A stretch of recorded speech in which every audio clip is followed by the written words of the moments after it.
Hi mga ka-artist, ito naman po tayo nagbabalik. So panibagong commission na naman po.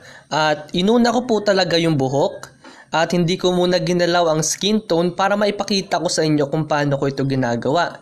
Kasi marami pong nagtatanong kung paano daw ginagawa ang smooth na shading. Kaya ito po, ituturo ko po ito ngayon sa inyo. Ito po ang ating reference. Ayan.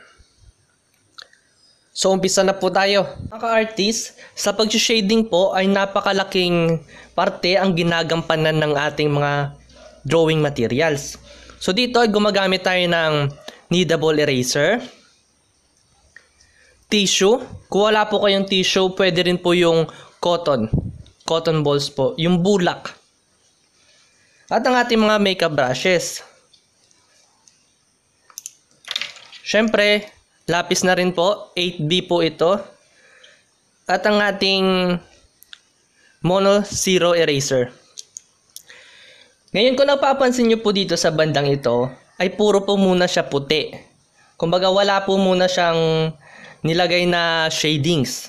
So ang gagawin natin dyan ay maglalagay po tayo ng base tone. Kung sanay na po kayo ay pwede nyo pong idirekta. Kagaya nito, sa bandang itaas, sa may forehead, dinirekta ko na po yan.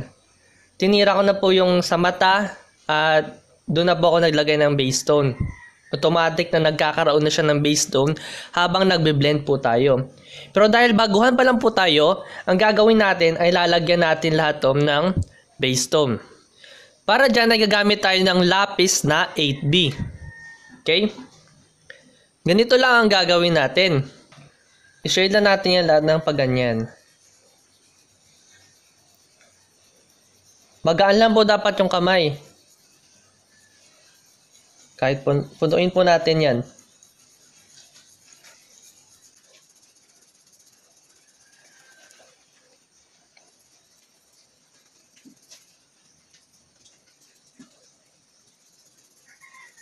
Dito hindi na natin lalagyan dito kasi meron na siya. Dito lang sa bandang baba. Kahit dito rin sa parte ito, lagyan na rin natin.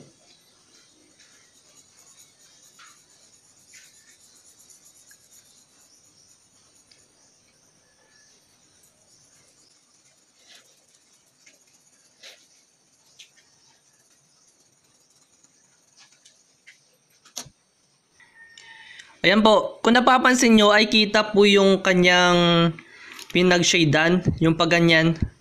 Ayan po yung mga linya-linya na yan. So anong gagawin natin para dyan? Gagamit tayo ng tissue.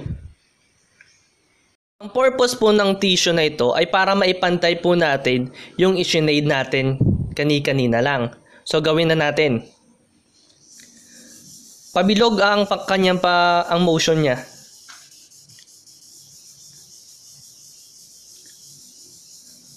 Kung hindi masyado nakikita sa camera ay isusum po natin ito.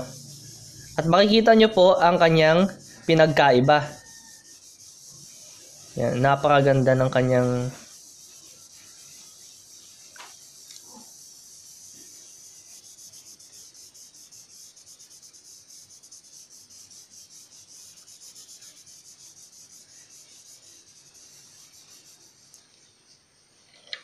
may napupudpod. Walisan lang natin.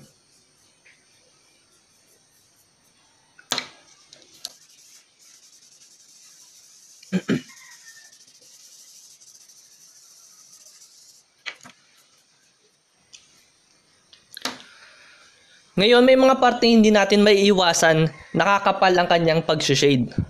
Kaya ang gagawin natin ay gagamit tayo ng kneadable eraser. Kagaya nito. Kung nakita nyo pong maliit na tuldok na ito, ayaw ko po yan. Kaya ang gagawin ko, patutulisin ko lang yung kneadable eraser ko at pipindot-pindutin ko ng ganyan. Yan. Tap-tap lang po. Okay, nawala na.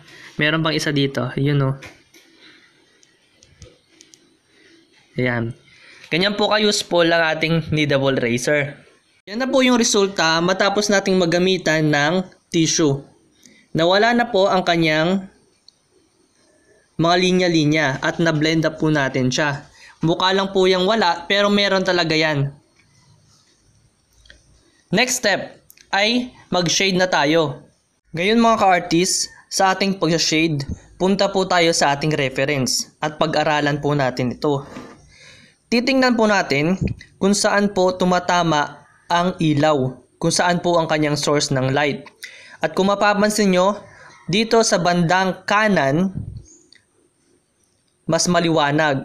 Ibig sabihin, dito po tumatama ang ilaw. At dito po sa bandang kaliwa ay mapupunta ang kanyang mga shadow. At kung mapapansin nyo, yung mga parteng lumulubog ng bahagya ay nagkakaroon din ng shadow.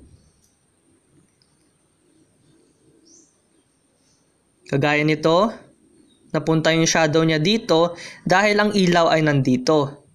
Okay?